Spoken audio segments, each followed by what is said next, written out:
Well, we can end stream right there. No. Good morning, everyone. Good morning, Morgan. Good morning, Nick. Ooh, got the shaky camera there for a second. How are you? Getting really excited over there. Is it because of our conversation? And for all of you new people this morning, Morgan asked me a very important question, and I'm trying to wrap my head around it. Oh, no. And is what the green that Morgan has come up with? Yeah, right there. What do you think it tastes like? It just dawned on me. Yeah, I think it could. This is a new green. We changed the colors on our name this week, and I definitely think it tastes like that mint chocolate chip ice cream. It's just that color. It's a total fake color too. You know it is. They just added in there so it tastes minty or mintier, I guess. Is that like a marketing play? I think it's a or is it sales? I don't know. I'm not entirely sure. Well, good morning, Nick. We can, whenever anybody wants to tell us what color this green tastes like, just drop it in the comments and say hello. Do you want to introduce our topic for today? Yeah. Building blocks for modern content creation. And I would have to say it's one of the most common things we get asked. And it's also one of the things that we get the most excuses about. Hey, I don't have time to create content. Why? Content doesn't take that much time. What actually takes a lot of time is getting to know your customers at a level in which the content is worthwhile. Hey, and so what we're going to be talking about today is all different levels of content creation and also how to make it work. Because there's one thing to create it, it's another thing to get it out in the world so it does the work for you. And that might sound a little deceiving, but really great content creation and distribution is what demand gen is based on. And whether you're in sales and you want to be a self-sufficient salesperson, or you're a field marketer and you're just tired of calling on people that don't want to talk to you, you're going to like this because this will help you out a lot. Yeah, when this topic was selected, I was sharing this a little bit before we got on live stream today, but what had really spawned this idea for me today was I was thinking about Google Plus. Do you remember Google Plus, Nick? Talking about irrelevant social media platforms? What an old school social media platform. But what I remember back when I had my first web design practice, and we also did social media consulting because it was like 2010 and it was all the rage. So like if you're building websites, you might as well do social media. And I had remembered the strategy from that time was game the Google algorithm because it was a little easier at the time by publishing a lot of content on a blog that was like SEO keyword stuffed, or at least SEO keyword optimized. There was some black hat stuff going on at the time. And then just shotgun it across every social media network out there. You just copy pasta, a link and a caption, and all of the tech enabled this. Like that's how Hootsuite got started, right? You post the same thing on Pinterest that you posted on LinkedIn, that you posted on Facebook. And all these companies had a Facebook page, an Insta page, a Pinterest page, a Twitter account, a Google Plus. Omnichannel approach. Yeah, the OG omnichannel, right? And obviously content creation is different today than it used to be. And mostly the trends that I see, and we can dive into this as sort of our first get-go, is I think audio especially is now dominant, and not just like podcasts, but TikTok is a great example, and even YouTube. So like between audio and video, I think those are not just insurgent, but like dominant forms of content creation today. I think the written word is still crucial. It's still an important skill for content creators. But a lot of the skills that you develop in the written word, you also develop in audio visual stuff. So getting better at communicating in complete thoughts or complete sentences, and the ability to like drive a narrative, create a story, and all the rest of it. Like this is the fundamentals, I think, of a modern content creation. It starts with a realization of where the technology is today. And that's mostly audio, video. Like when did you listen to your first podcast? I'd be interested. Do you remember? You know what? And this is kind of a funny evolution. I thought they were stupid. Right? For the longest time. Right? And then I bet you I only seriously started listening to podcasts about a year or two ago. And the reason being is it was so easy to go and get them on Spotify and Mm-hmm. download them and go do anything else. Mm-hmm. I think that was the biggest thing is I would always go on other platforms to learn about which ones are worthwhile because there's just too much choice. If you're just going on to Spotify or any of the podcast platforms, it's too hard to find just one. And then you go and you find one you like, and now you can do that deep dive and you can listen to like 10, 20, 30 episodes and you feel like it's the fastest way to learn.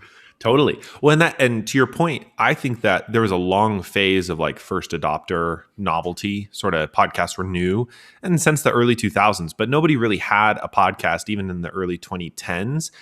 It sort of started to sprinkle when like news networks got in on the game, and I remember like NPR had some podcasts I listened to back in the day, but I don't think it really took off until a few years ago. And so I think you're sort of in line with where I am, Nick, which is podcasts are sort of this emergent form of content. We're only a few years into it.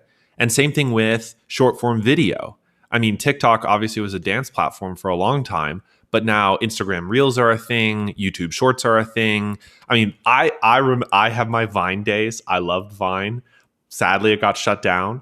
And Vine was like the OG short form video platform, and it was just a little experiment. And then what you see today is you see these little compilations show up on TikTok and show up on YouTube, and it And all gets the Vine repurposed. stars too that are killing it on TikTok. Totally. And I think all of this points out that there's a new set of building blocks and a new set of skills for folks, especially salespeople, maybe marketers, who want to build content for this new era. And I really want to dwell here for a moment because it's something you and I have been talking a lot about this week and a little bit last week, which is salespeople are SDRs, account executives, whoever, are really primed to be a focal point of content creation. It's just not usually supported at a company that the SDRs or the AEs are actually doing content. It's marketing's job, quote unquote. But all of these platforms have democratized access, have increased access, and there's such leverage for individual creators to use those algorithms to their benefit, even when they're promoting an individual company and simultaneously building a personal brand. They're sort of like a 1-2 punch. Yeah. Instead of throwing out a hope and a prayer that you're calling somebody at the perfect time, you're putting it out for the world to see and consume and become part of a community so that when they're ready, they'll come to you. But I think the biggest thing I want to state in here is the one reason why content works so well is because you're giving people that criteria of what good looks like. Mm-hmm.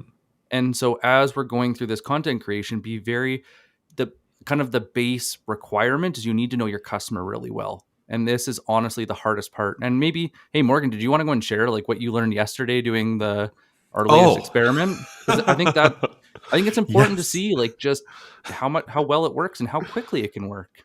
So this is well, there's really two things I think that are important. One was I went and looked for companies that had active SDRs, BDRs, AEs in content creation out on LinkedIn, and it is extremely difficult to find.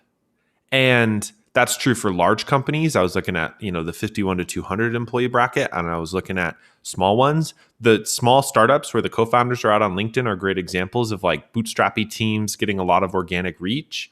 But a whole sales team actually active out is very rare. I spent hours researching and came up with maybe a handful that could qualify.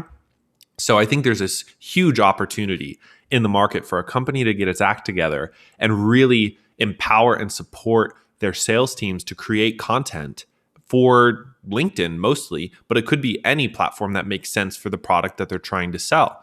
I also think the sort of related experiment here, Nick and I have been running this, as we mentioned before in these live shows, we've been running this strategy where we essentially comment, five? Just 5 to 10 times. And Five then to if you 10 have times. extra, then away you go. And it's always valuable comments. It's not thank you for posting, how insightful, all the rest of it. I know Nick likes to stir the pot, so he adds some good controversy. I tend never. No. I tend to just add my own perspective, and occasionally I stir the pot.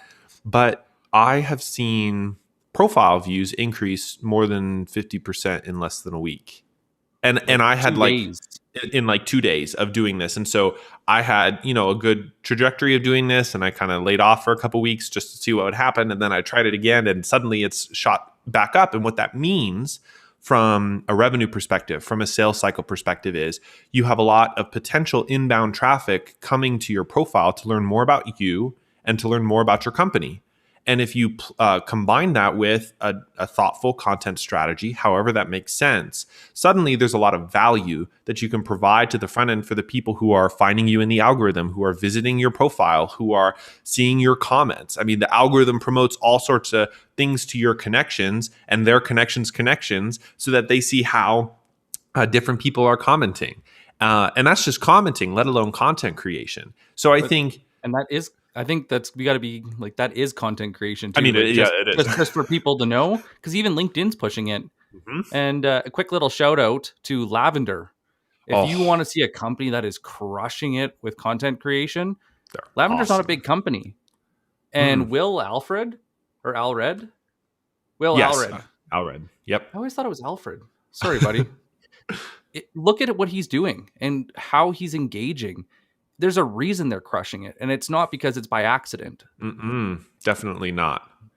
I think this comes back to, so we're talking about building blocks today, and I think the first building block is to really understand, even at just a high level, you don't have to go super technical, what different platforms promote.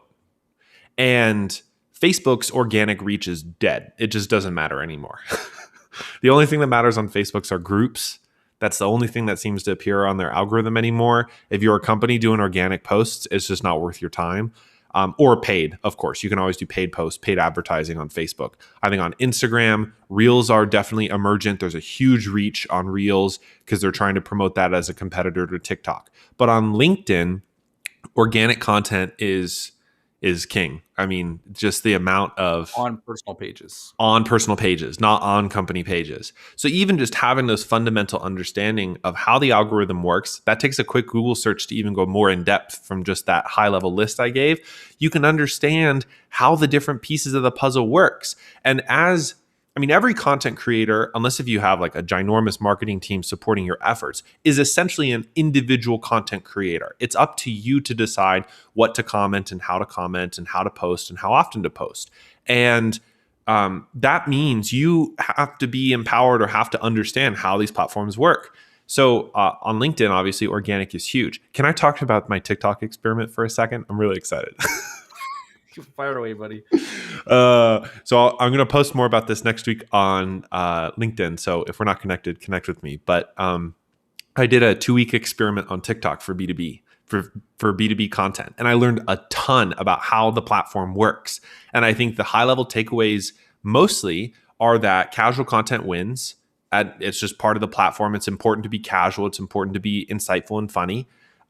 Things that are super strategic, high level, meta almost, although we can't use that word anymore, can we? Because of Facebook's rebrand. Maybe that was a smarter rebrand than most people think. It's omnipresent in my mind. It's more meta. And I think the that stuff performed really poorly. The tactical stuff that was really straightforward really performed well. And then lastly, this is the key insight.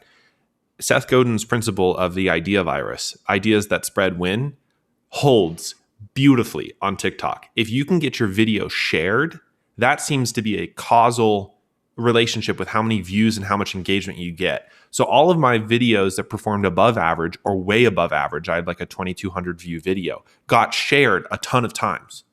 And the videos that performed really poorly got shared 0 times. And so there's this like interesting thing of learning how the algorithm goes. Like this is a fundamental building block of how to use and how to leverage these social networks mostly for content creation. I see this comment though. Yeah, and I, if you don't mind, I'd like to take it right now. Go for it, Nick. It ties in perfectly with what you're talking about. So I'm going to throw it up here. I'm not sure who it's from because it's showing just LinkedIn user, but throw it up here. Why do LinkedIn company pages organically do worse than personal pages? Let's think about this. When we share information, is it company to company or is it person to person? Mm-hmm. It comes down to how we share. And who do you trust more, a company or an individual with a face? Mm-hmm. And so you look at how many people go on Forbes, go on the news, go on all these high profile places and then don't sell anymore. And then you look at Oprah recommending a book and all of a sudden it getting sold out for the next 3 months because it's a person that they trust. Brands don't hold that type of trust and they don't share as quickly or as in depth. So it doesn't hold as much value. So LinkedIn has weighted personal pages higher than company pages. And what works on a company page isn't the same that works on a personal page. Um, and it's hard because you have to get past the vanity metrics too, because video holds more weight. Less people will see it, but more people will follow it and it'll build a stronger community because you can share who you are and they get like a good taste of your personality. Where on company pages, quotes, text-based, um, pictures, they all perform significantly better. Mm-hmm. And so it's knowing your mix and knowing why, but it all comes down to knowing your customer. Mm-hmm. Want to Yeah. answer the next one? Oh, totally. Throw it up from Kit. Hi, Kit. How are you? How do you not fall into the trap of clickbait, polarizing content to generate shares versus generating real value? This Great is our question. bread and butter, baby, Yeah. Nick. This is, I mean, to me, one of there are three core elements to a brand, one of which is value, and the other of which is trust. And between trust and value, the point of creating and generating content sits within a larger strategy around your company. This is at least my perspective and my view. The reason that I post content on LinkedIn is not just to post content on LinkedIn. And I know there are plenty of people who just post on TikTok because they want to get famous, and that's fine. But as this is more of a B2B Power Hour show, we are thinking about how this relates to revenue and how this relates to cost of acquisition and investments, especially from sales and marketing. And to me, I think the more that we show up with consistent, real value, the more long-term payoff we have. I think when we adopt the short-term focus, the clickbait, the polarizing content, just to generate engagement, it may actually increase visibility, but it may at the same time hurt trust and value in the company at sort of at a distance, because even though they're engaging with you, it's almost they're also almost engaging with the company that you represent.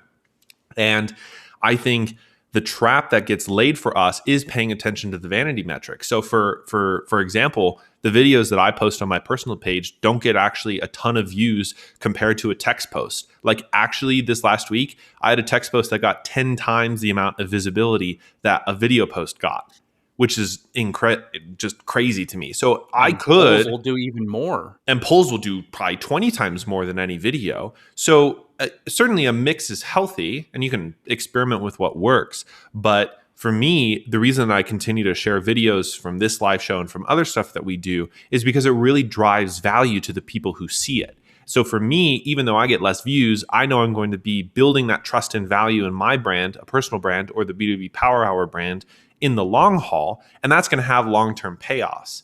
And this is sort of previously, Nick and I, we've talked about shifting gears. So when you're in first gear and you're in survival mode, and basically the company is struggling on cash or ARR, and there's only so much, there's all the attention on the short term, then yeah, that's the trap. It's that we need to get more views, more clicks, more engagement, and all the rest of it. And, on a 60-day timeline, maybe. But at some point, you have to learn to switch into second gear. And that's this long-term perspective, because that's really where the healthy stuff happens, at least in my perspective. Nick, do you have thoughts on this? Yes, I really do. When I actually started researching, and I mean not meta, I wasn't looking at other research and then pulling my own conclusions. I realized that a lot was an opinion, and I was reading a lot of opinion pieces and was getting secondhand information. When I started actually asking customers or potential customers, what are you researching or how are you researching when you make a decision? And it was funny because it came up in Refine Labs. Oh yeah, The on DGL, right? yeah. And so I was like, holy crap, that's a really good question. So I started asking video. They listened to video, and guess what number 2 is? And it was kind of it flip-flopped depending on the individual, but 2 answers only came up. Video and podcasts. That's it. And so video was a good taste. People, unless they needed to see something, Video was number one if they wanted to like a how-to, or they wanted an explanation, or they wanted to dive deeper in something that's very visual. But for the most part, when it comes to knowledge exchange, people just wanted to go and download a podcast and go for a walk, do cleaning, do something else, and keep diving into this information because they needed to get educated. And me and David, I saw some kid had brought up David. We were even talking about that it takes about 1.5 to 3 times the average sales cycle from first touch to they enter pipeline. Well, that's accelerated only by you being the most credible source on the market, by you being the one that guided them through that process. So you got to think of your content instead of going for the clickbait. Yeah, that'll get you lots of touch points. But what would you rather have? Big vanity numbers or customers knocking at your door? It's the classic thing that I always pose to clients. If there's a web project involved and they always get worried about traffic numbers, I'm like, it's okay to only have 600 visitors in a week if 500 of them are your target clients. Like the law of large numbers is the old playbook. That's Google Plus era, that we just want 100,000 people to come to our site because that means we're going to be super successful. And on the flip side, the modern playbook, to what Nick was talking about, is about buyer enablement. People don't have this linear buying process. They're going to come to your site a couple of times. They're going to learn about stuff. They may even talk to an SDR, but then they need to get nurtured, and then maybe they'll come back eventually. That's just how the modern buying process works. And the more content that provides value, that builds trust, that demonstrates advantage in the marketplace, the better off you will be in the long run because you're just showing up consistently. And actually, I was just talking with Kit the other day about this, about permission, Seth Godin's concept. Permission is when literally somebody wants to hear from you because you're delivering anticipated, personal, and relevant concepts to them. Can I go back a step on this whole permission thing? So somebody had wrote that brand. I think it's David who's is it David? Yeah. Thanks for joining us, David. Yeah. Dooley and Refine Labs. Mm-hmm. The reason being is that people connect with people. Yes, they might trust the brand, and yes, the brand might have credibility in that space, but nobody says, I'm going to reach out to Refine Labs.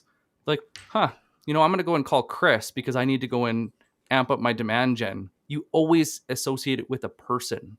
So the brand adds credibility, especially when it's done well. Like as a sales professional, when I'm calling and that brand holds weight, I will say, hey, it's Nick with brand, because it adds credibility to that conversation.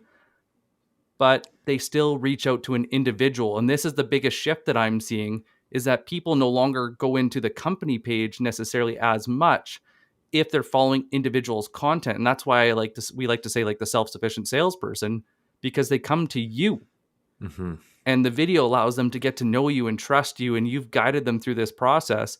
The brand may have been there, but it's not the brand that they ultimately trust. It's the person they feel like they know. Yeah, and I think, certainly the sort of corporate concept of trust is brand equity, if I can bring this up again.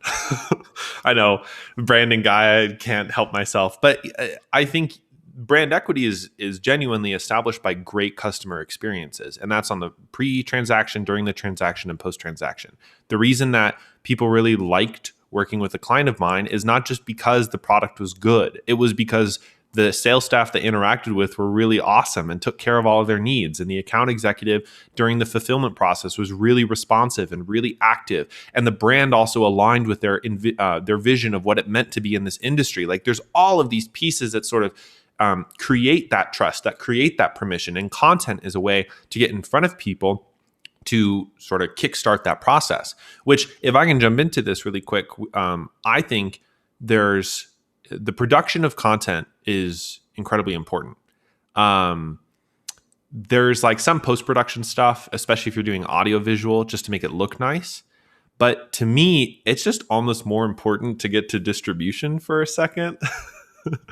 I think it is so much more important to just show up consistently than it is to show up 100% perfect, perfectly edited, amazing produced content at all times. It's just like, how many amazing books died on the bookshelf and never met, nobody consumed because it just wasn't well distributed. Mm-hmm.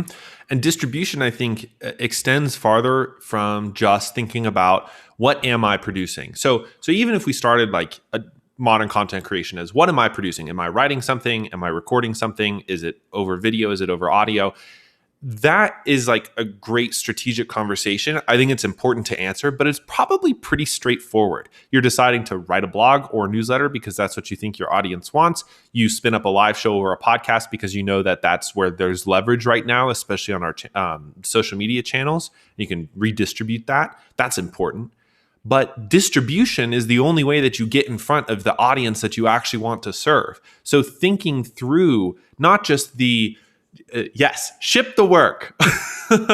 Seth Godin, ship the work. It's not just about creating something that looks really nice. Like, I'll be honest, behind the scenes little curtain here, this is like $100 microphone. Could it be a lot nicer? Absolutely, it could be. Does it make any difference? No. Like, it just doesn't. That's 100 too. Oh, okay. Well, we're on the same page then. But I know that there are a lot of on the scale, if you talk to an audio engineer saying, I'm going to start a podcast, that audio engineer is going to have all sorts of technical and expansive requirements for how, what you need for a podcast. And that's not necessarily true when you're just getting started. Absolutely. Look how many people started with really poor quality and how many people started with really good quality and where they are right now. The biggest thing that I see when I listen to podcasts, because I've done a big deep dive to see which ones I actually like, is there's very few that I feel like are talking to me. Mm-hmm. There's very few that have a target. And David actually brought this up to me the other day that like to win, you have to niche within a niche. And to feel heard, you need to feel understood. And this is the biggest issue with content creation is people don't know their customers well enough. And I would say even when we started this, we didn't have a clear idea, nowhere near a clear idea. And we're still developing that with every show because it is a learning process. And yes, the quality could always be better on audiovisual, but I don't think people care. That's not what keeps them there. Yeah, if you can't hear them in the podcast, of course that's going to be annoying. We've all been there. But if the information isn't worth their time, it doesn't matter in the first place. Definitely not. And I think I don't know why, but I always say sin. I'm not a particularly religious person, but I keep on saying the sin of podcasting or the sin of marketers. I don't know. I think the sin that lots of podcasters have is they try and think about the 10,000 people that they want to listen to their podcast. And then they try and create content as if those 10,000 people were already listening. Like building a podcast is not Field of Dreams. It is not build it and they will come. Okay. You have to niche within a niche. You have to decide we are going to talk about these specific topics for these particular kinds of people. And that usually means you're only going to get 100 listeners in a little stretch of time, right? But it's so much better to have permission and trust with those core group of people than it is with a much larger audience who like tunes in every once in a while and doesn't really pay attention to you. Like the point of content creation is not just to get visibility, to get famous, so then you have 20,000 different followers. Like it's nice to have 20,000 different followers, but if the point of your content creation is to drive revenue, is to drive visibility for the company that you work for or for your own company, like there's a revenue goal in mind and you want the right kind of people to follow you. Back to the previous example, I would much rather have fewer people follow me who are the right people than a lot of people follow me who aren't the right people. Yeah, getting relevant comments, getting relevant conversations that drive it forward versus, playing the guesswork where I think, the more I was posting in general, the more general feedback I got, the more lost I was and didn't even know it. And it's so important that one lesson that I've learned, I can actually share this, and this is so much to Jeffrey's comment that was just in chat and Kit's previously, which is that the more that I have just shipped work, the more I've just done this live show or posted on LinkedIn, the more I realize the individual post doesn't really matter. And that's not that individual posts don't matter, but it is so much more important to create a cadence of consistency and continue to show up with value in different ways than it is to perfectly massage any one individual post. And honestly, if I could coin that, I would say that's the law of TikTok. Like TikTok works. Here's another lesson from the TikTok experiment I did. Unless you go viral, your video caps out in views in 48 hours. So if you have a video that goes viral and reaches 100,000 plus people or whatever, then a lot of those people will go to your profile and swipe through your other videos. But otherwise, your video reach maxes in 48 hours and then it doesn't move from there. It is not like YouTube. Like you can put a video on YouTube and suddenly the algorithm serves it up somehow and suddenly a lot of people view it. That is not TikTok unless if you have something else go viral. And I think that law is actually really beneficial when it comes to content production and distribution for other platforms, which is it's so much more important just to get something out there today, just to comment up 5 times on somebody else's post with valuable insight, connect with some people and post something of value to the people that you want to serve each and every day than it is to get all wrapped up in, well, this is, and I do this too when we edit, like this specific frame isn't right, or, oh no, I forgot to crop this in the right way. It doesn't matter. It's like 2 seconds of somebody's time and attention and nobody's going to really care. Anyways, I'm just laughing because this conversation does happen quite often. This conversation does happen a lot. So the other thing that I wanted to talk about in distribution when it comes to building blocks especially is there's a way, content should not exist in a vacuum. So the reason that you're posting out on LinkedIn, for example, or you're leveraging Instagram for a campaign or whatever, is so that that content can reach the people that you want to get after. So if you run, let's say you run an ABM campaign and you're targeting specific accounts and leads within those accounts, one cadence you could create within your content creation strategy is you're going to create a bunch of content. You're going to connect with those leads and accounts. Hopefully some of them pay attention to you just from like a thank you message that you send to them for connecting. And then give it a couple weeks and follow up with a piece of content you post and say, hey, I just posted this and I'd love your feedback on it, or I'd love your insights. I think that this would resonate with you. And so you're really matching up the content that you're creating with the sort of accounts that you want to go after. And that's part of distribution. That's part of generating revenue, especially from content. And that's one of many different strategies people can use, especially sales staff can use to help build trust and relationship with leads and accounts on the front end pre-sale by just saying, hey, we've made this. We think that you could gain something from it or that you might find it valuable. And we'd love to hear what you know. And sometimes they're going to say, wow, this is awesome. And other times they're going to be like, nah, don't contact me again. And that's fine. This is part of the sales process. And another one that works really well is ask for their opinion. Yeah. When you know that particular person or that persona or they know more than you do about a certain subject, nothing feels better than being asked for your opinion because you're recognized for it. So even going back, say you don't talk to them in your cadence for the first 21 to 30 days and you say something comes up that's super relevant. You're like, hey, you're really great on LinkedIn. What do you think about this? Mm-hmm. And it feels good. Think of like some of the times people have approached you and how you've learned about content and how you bought.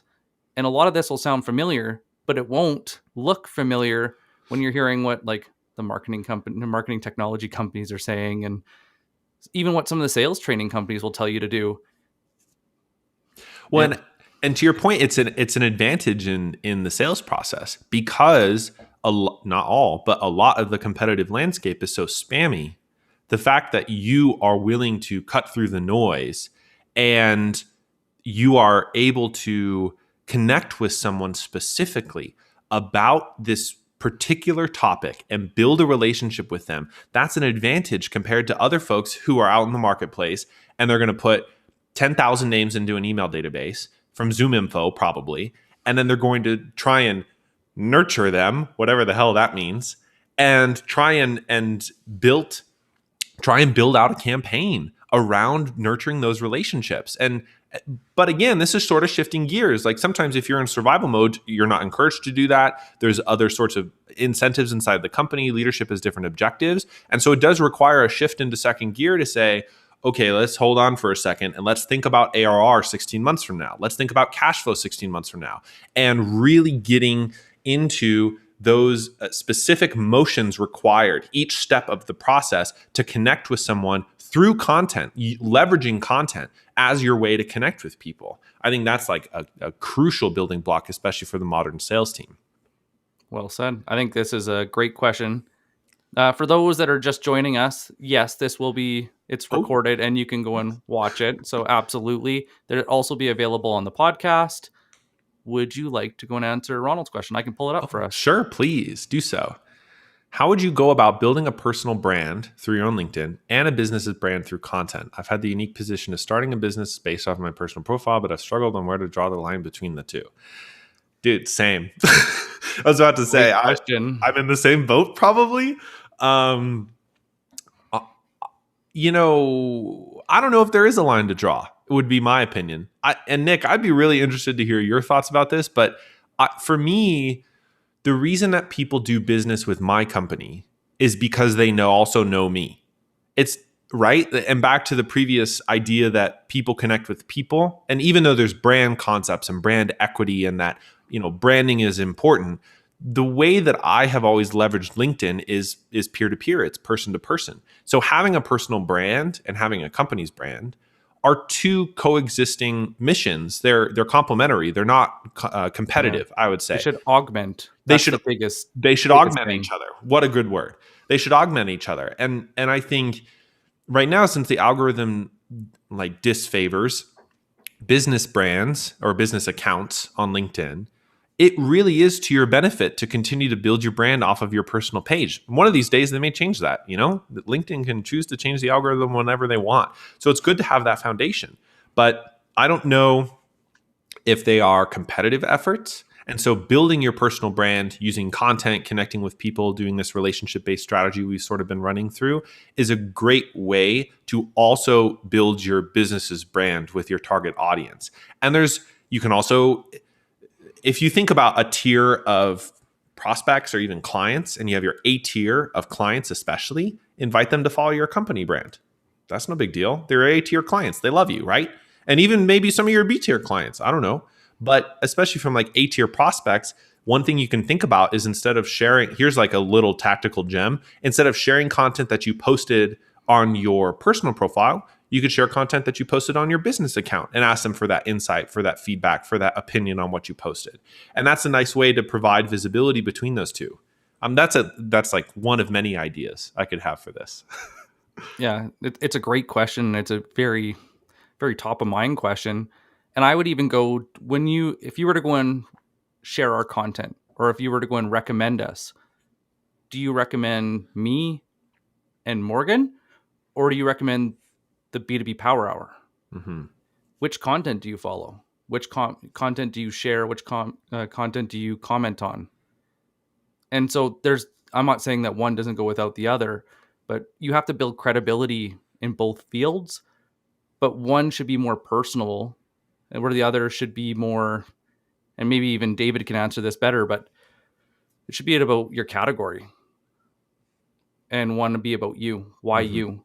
And I think if I were to go and redo things, I would make my LinkedIn profile all about what uniquely qualifies me to do what I do, how my horrible experiences in life that I suffered through and learned from made me uniquely qualified to tackle challenges that you can't, Morgan, or anyone else. Mm-hmm. Where my business profile will take the best of those things and look at how you're uniquely qualified to go and target that category, not you as an individual. And I think if I can push back and shave off a little bit of it, I don't disagree with, in principle, the idea of centering the profile on me. It is my profile. But I would add, or the narrative I would construct is about how that relates to my client's problems or their worldview, their expectations. So basically, it's an expertise positioning. So if you're positioning yourself as an expert in XYZ, you want to construct a narrative around you're experiencing these problems. Here's exactly why. Here's how I can help. And here's, the results that I've had or other social proof that you can have. So I don't disagree, I guess, in principle that it is about me. It's my profile. But I think it's important that narrative is really constructed about them and why they should care about you, basically. No, that was a really good point, because as soon as you start talking too much about you, That's what we see on LinkedIn all the time, is the endless promo reel, the ads, the blank shares, the things that people don't care about because there's no unique point of view. There's no narrative that people can understand. So if it is all about you and it's not through their eyes and, in their own words, that's where it's really tough. Eh? And you just stumbled on I was just about to bring this up because the question that I hear often when it comes to the comment strategy we talked about, and then also creating content in general, which is like, how do you do that? And how do you do that at scale? Anybody can post 5 times, but how do you post 6 months in a row? How do you generate that much content? And I think it really comes back to a point of view. It's a narrative.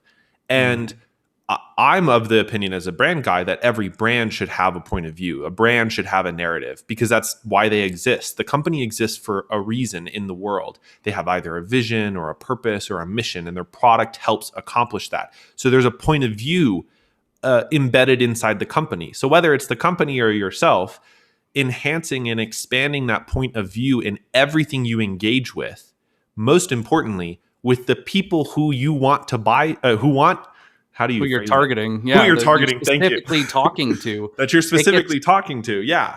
It gets clearer and clearer. And I think I like to go and compare it to the writing personal notes, writing a letter. And what I found with creating content at scale is it does get easier with practice, but the more I know about the individual I'm talking to and get into their real situation and using the words that they use, I feel like I know them. And so I'm writing to a friend, I'm writing to a colleague. I'm not writing to a mystery figure with all these assumptions. And so not only do I have a unique point of view based on what I've learned, but I also am using the knowledge that I've gained from conversations, from research with real people, not opinion pieces. Now, I have a question for you on that thought. Uh-oh. How do you think about written content? And I mean like a mixture of blogs, newsletters, posts, I don't know, copywriting in general. But as a salesperson, like, is that useful anymore? Or like, how do you think it fits into buyer enablement? Or how should SDRs, AEs, et cetera, navigate like written content? Because we spend a lot of time on audio visual and like leveraging social media. So I really wanted to box out like written is still a thing and we should talk about it. So how do you think about that? It's the same as any other medium. The biggest thing is you have 7 seconds or less to get someone's attention. How do you hook them? How do you tell a story that aligns with them, that they feel like, holy crap, they're talking right, like directly to me? And like we were talking about, Lavender does a great job of this. If you read Chris Walker's posts, it feels like he's talking directly to you. And so I think it would be irresponsible for me to say just to do one over the other. You have to layer it, and there has to come at different times. Certain things you'll notice that people prefer to read, like how-to guides, so they can go back and reference it. And where opinion pieces, they like to have the tone of voice and the body language to really understand where you're coming from, so they feel like they know where you're going. And so you have to think about how you're communicating and why. I would much rather have a checklist in front of me if you're telling me how to do something than like what we're doing right now, talking about our point of view of content creation, post-production, and distribution. Yeah, nobody wants to find the second mark that somebody brings up inside of a 45-minute video how to actually do something. Spacebar. Spacebar, spacebar, right. Spacebar. The number of times I've done that, I don't know. And it's frustrating, right? You want to create that user experience that like people actually like. And I think, as you said, content serves a specific purpose. To me, in the modern buying experience, I think written content is crucial to the buying enablement on the front end, the buyer's enablement process on the front end, because videos, video demos, etc. That can be part of it, but a lot of the research that people are going to do is comparisons. They want detailed, and they want to do it on their own time. So as long as you can make that asynchronous, and like people are actually going to be engaged with the written content that you're putting out, it could be a knowledge base, how-to guides as you brought up, or anything else.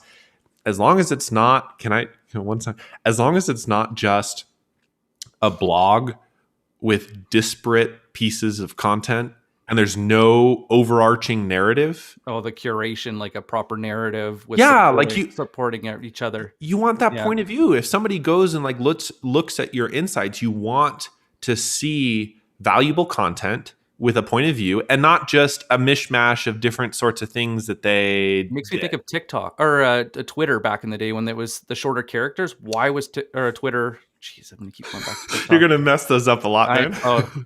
It's gonna happen, and we'll just let it. Talking about perfection, guys. Oh, Not me.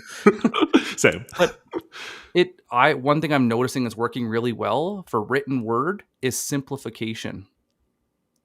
What's the point? And it goes actually to Kit's question. Did you want to jump into that, Morgan? Pull this question up, man. It's a good one. We're having really good. Thank you, everyone, for all your questions this week. These are no light and fluffy ones either. No, and also at any time for those who are watching, if you want to submit advanced questions so we can feature you whether or not you're able to make the live stream or you want your question on the podcast, you can go to b2bpowerhour.com. That's where all the links to the podcast version of the show is.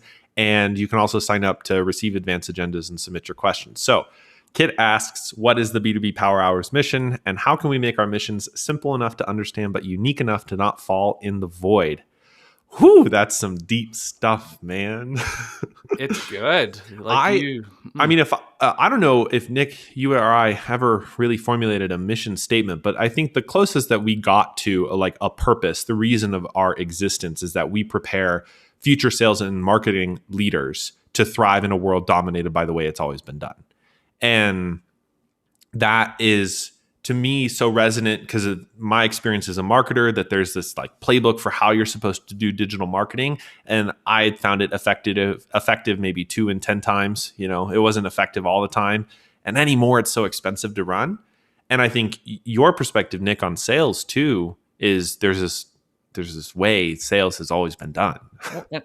And they force you into this hopelessness where you're like, especially now when you're kind of in your little hidey hole and you're like, dialing for dollars, and who do you call? What do you say to them? And I get so many people that reach out to me and they're like, I hate my job because I'm so sick of being turned down. I'm so sick of not feeling engaged with these people. And then I think of what we're doing, and we're really looking at how you show up in the market and how you're prioritizing those customers. So it's all about them and their buying experience. So you're selling and you're communicating in a way that aligns with how they want it. And so you're taking the friction out of this whole process, and it makes the opportunity for relationships. It makes the opportunity for it to be fun, where before, dare I say it, it was all work, no play. And I think that the latter half of the question is really an exercise in positioning. How can we make our mission simple enough to understand, but unique enough so you don't disappear into the noise? That is just a positioning exercise. Like that is more or less branding 101. And that comes back to the reason your company exists. Why does it make money? What does it sell? What problems does it solve? And who's it for and what's it for? Like, who are you trying to sell to? What problem does it solve? What do they get out of working from you? Mission statements sometimes can be these arcane exercises in butterflies and meadows and rainbows. And like, that's fine for some companies. But for most B2B brands, what's important is that your mission is more or less the same reason that you're trying to sell your product. And if your product is not unique enough that it doesn't stand out against others in the same industry, you're going to have a whole lot of other problems besides just not being able to communicate your mission. Like, that's just positioning, right? Yeah. And even talking about like getting your content out there, it's the same problem. If your positioning isn't tight, if you don't know specifically who you should be talking to and why, then you're going to get lost in the noise. So knowing that you're unique enough is that you can write an email to your target customer, and if you showed anyone else, it wouldn't make sense. What's the term? Bifurcation in marketing? Yeah. Or segmentation, there's all sorts of terms. Basically, when you're writing, it separates people. This is for me, written by people like me, or not. And I think that's kind of the goal. And similarly in brand work, the classic brand exercise is remove your logo and any identification from your site or from your sales materials. And if somebody read that, do they know it's your company, or will they confuse you for a competitor? Like, do you sound any different than anybody else in your industry? Some of that is emanating from your mission. It's emanating from your fundamental positioning, and like storytelling and crafting a good narrative and all the rest of those are fundamental skills that we've brought up in content creation. But really, they do emanate from that core focus of the company. They start with, what is our reason for existing? And then you can start to create a story, to your point, and segment and bifurcate and focus on the specific people that get it. Like if I went out and talked to micro businesses with 3 to 5 people in the consumer world, they would probably have no idea what an MQL is, or an SQO, or an SAL, or all the alphabet soup that we throw around in the B2B world about marketing qualified leads and sales qualified leads, because that's not for them, right? That's not the lingo that they immerse themselves in. So if I wanted to do marketing for those companies, or I wanted to do demand gen for those companies, I'd take a totally different approach. But I'm focused on a specific set, and both of us in the show are focused on a specific set of folks, and we speak that same language. So that also is a way to help stand out amongst the noise. Whew. Ooh, yeah, I was like, yeah, just take a moment, because there's a lot right there. I feel like I really need to buy an actual soapbox and then just have it on hand at all times, just in case we run into this problem. Okay, so the last thing that I really wanted to cover, actually, about modern content creation, especially for sales teams, is the importance, and we sort of touched on this in different ways, but the importance that it is an aligned experience. So one of the conversations I actually had very recently is, content creation is marketing's domain, isn't it? Right? And so marketing, demand gen, branding, content strategy folks, whoever, are going to try and control what kind of content gets put out there. And what I think that it emanates from is a fear that the content a salesperson or a sales team or anybody else besides the marketing team puts out into the market is not going to be aligned with the brand. And we both know that's not necessarily true. And all it takes is good communication from the marketing department about the core elements of a brand, about the core positioning, the mission, how we want to show up, the tone of voice. Are you really serious? Are you selling to high wealth lawyers or whatever? Or can you be fun and playful? And all you really want to do is you want not just constructing a narrative, but constructing an experience. So from the first point of contact, whether through your content, whether through your outbound outreach, and whatever template email you're probably using for that, all the way through all of the content you produce, all the way through your website, all the way through actual calls with you as an account executive, as a sales representative, or whoever else, that is one consistent experience. And to me, that's not marketing's job. That is everyone's job. And content creation emanates from this idea that there's one revenue organization in a company, not a marketing department, a sales department, and a success or delivery department. I have a question for you then. Okay, go for it. Who shouldn't be creating content? Ooh, who shouldn't be creating content? I always get asked who should. Uh-huh. I think it's important to highlight when you shouldn't, or who shouldn't, or like what that stage looks like. I mean, I'm definitely more like a content cannon kind of guy. Like you're at a big arena and somebody's got the shirt cannon. Like everyone wants a shirt, so like everyone wants to create content. But I think that there's plenty of reasons why maybe a product team, like if you have a SaaS product, your development team may not be the best engine for content creation out on socials. And the reason is not necessarily because those devs would be quote unquote bad at creating content. They're probably more than capable of doing so. But you want to align that with your buying experience. Are they going to reach out to your dev? Do you want them to reach out to your dev, or do you want them to reach out to your account executive or your sales representative or your marketing lead or your product lead or your product marketing manager or whoever in your company? So I think if you have a clear vision, that's a tough question, but if you have a clear vision about your customer journey and how that journey is supposed to work, and when I mean how it's supposed to work, who they're actually supposed to talk to. Maybe if you're smaller, it's the specific people, but if you're bigger, it could be the specific roles. and then really centering content creation on those specific roles, I think there's lots and lots of leverage that companies could have there. And then the folks who fall outside of that customer journey map, who support the experience or the product development, but aren't necessarily directly interacting with customers or aren't potentially good leads for leverage, or not leads, but roles for leverage out on social networks, that's fine if they don't create content in my book. So that's how. I like the dev comment. And one thing I jumped to my mind is like dev teaming up with service or customer success and then doing content for the land and expand. 100% though. You know, knowing when you should create content and for who doesn't mean that every single person in the company is creating the same type of content for the same type of people. I think it should be said, because look at how many times people blank share company updates. Hey, look, we just went and, raised $10 million. Woo. And then you see somebody, or like we're hiring 10 people and blah, blah, blah, blah, blah. I saw a really good post the other day that somebody said, yeah, we're hiring 2 people. This is a great opportunity for people that are this, and this. But if this is you, or if you're doing this, and this, expecting that, it won't be a good fit. And they gave their own narrative and their own point of view that gave like a little peek behind the curtain so people knew what to expect. And I think that's the biggest thing that our content's doing right now, is it's giving an insider's view. So people are, and actually it goes back to even what David said the other day to me in our meeting, is he said, it's about confidence. Content creates confidence. And the biggest thing that I battle in sales is risk management. Because if they make a bad purchase, what's the opportunity cost of that bad purchase, or looking into a wrong fit product or service? But if they have content and they've spent the time doing the research, then they're not going to get fired. They're not going to get penalized. They're not going to look bad in front of their peers because they did a great thing that helped the company. Totally.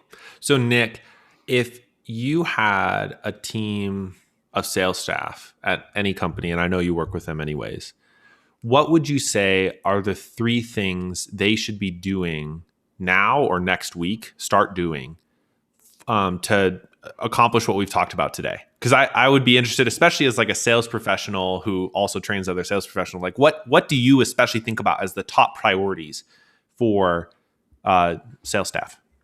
If they haven't done it already, a win-loss analysis. They should be interviewing people that are really good customers. And I would say 10 of each is fine. And then 10 that didn't work. Pay attention to the language they're using. Look at what they compared you against. Look at how they did their research and see where the disconnect was. And really niche in to figure out why it wasn't a good fit, so that you can spot it earlier and save everybody's time. And then use that for your content. And then I would start commenting on those really good fit customers and add in extra. Think if you only have a half an hour and you're only going to do 5. Show you care. Show you understand them. Give that little extra and use that as your content. And then as you're seeing themes that you're like, that's interesting. All these people are thinking this, but that doesn't align with, our category, or align with the service. So where's the disconnect? Take it back to the team and use that to create content. Look at the comments that explode and see if you can summarize that in a way, in a video, in an image, a carousel, some way, and put it out there for more people to see. So this is based on reality, not hearsay, not opinions, not meta-analysis. And marketing won't get mad at you for doing that. So win-loss analysis, commenting, and do you have a third one? The post. Turn those trends into just 2 or 3 posts a week. Less is more. Be consistent. I think it's been proven that Tuesday, Thursday, and Saturdays are the days to post 8 to 10 a.m. in the time zone that you're trying to target, and use 3 to 5 hashtags. If you have creator mode, you can use up to 5. One thing that I have found that was a happy accident or a wonderful fluke is I started throwing in our B2B Power Hour hashtag just in our regular posts, because that's where the content was coming from. And I started noticing people going back up to 2 months. and they would start, and you've probably seen it, they'll start liking or commenting, or because they're doing a deep dive because they want to learn more. And it'll be interesting to see how that relates to the podcast as well, because that's brand new. Yeah, totally. What a great summary. I don't think I could have provided anything better. I think the last thought that really came to mind, because I know we're at time this morning, and thanks everyone for joining, is all of this is a skill. It's like building a muscle. It's not something that I got good at overnight. I did not emerge from the womb excellent at content creation. Like, that's not how it works. It's something that really gets developed. And to your point, especially developing that market intelligence, understanding what really is working out there helps you. It's like protein powder. It helps you recover more. It helps you grow muscle more. It helps develop your strength in developing content, because now you're not just listening, you're not just paying attention, you're taking that insight and you're trying to do more just consistently. And over time, you get to learn what works and what doesn't work. And what didn't work was what we were doing 10 weeks ago. Who knew? And less is more. Like, as you get better, you can do more in the same amount of time. Going back to working out, what you used to be able to do a year ago, if you've been working out steady, would be your warm-up now. So don't expect yourself to be a pro at the start. Don't expect to do everything. Start small and build it up in baby steps. And you'll thank yourself, because then it's sustainable and it's fun. It doesn't kill you in the process.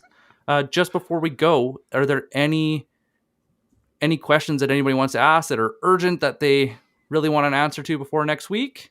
Because if not, you can always DM us directly, follow us, connect with us. We'd love to chat more.